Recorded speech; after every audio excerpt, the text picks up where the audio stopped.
Hi, my name is Les, and last October 2024, my husband was diagnosed with a brain tumour. So it came completely out of the blue. There were no symptoms, and it was a shock to everyone.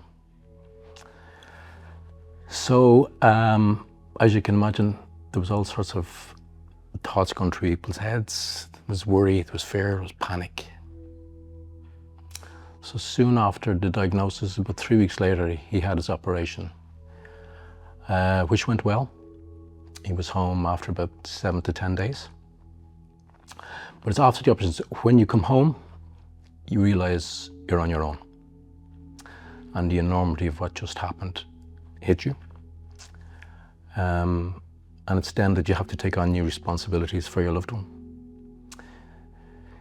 You have to make sure they take their medication, you get the prescriptions in time, meet various doctors and nurses.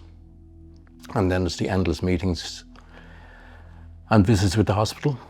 My husband had a series of, he had to go through radiation therapy. So that was for 5 days a week for 6 weeks. So that in itself was quite tiring, as you can imagine.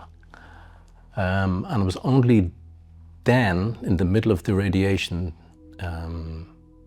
sessions, that we were introduced to a social worker who told us about therapy sessions that are available both for the loved one and the family. So I would advise everyone to take up the sessions. They're free sessions, you get 6. Because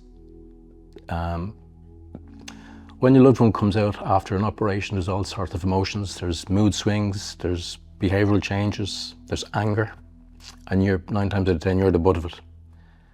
And there are times you can't do right for doing wrong. But I would advise everyone to take up whatever services are available. I also came across then another group called Tumour Ireland, who do Zoom sessions for family members and for loved ones. So they do it once a month, and you can talk to like-minded people. And then I came across ARC as well. They also offer therapy sessions. They're 6 free sessions. Again, I would take up everything.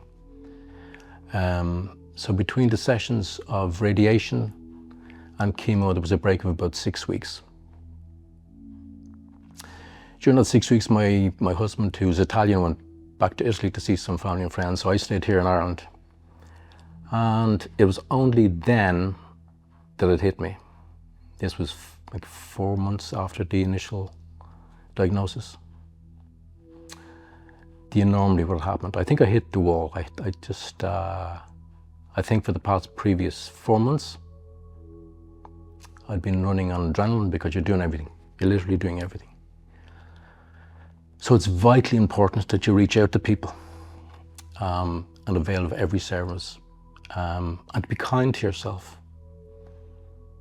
Do things to yourself. Go for walks, go to a gym, go for a swim, go for a massage, whatever. But it's vitally important that you talk to people. And even when the free sessions are complete, I would still suggest to people that they go and look for therapy from somebody, even if you have to pay. Because nobody cares for the carer.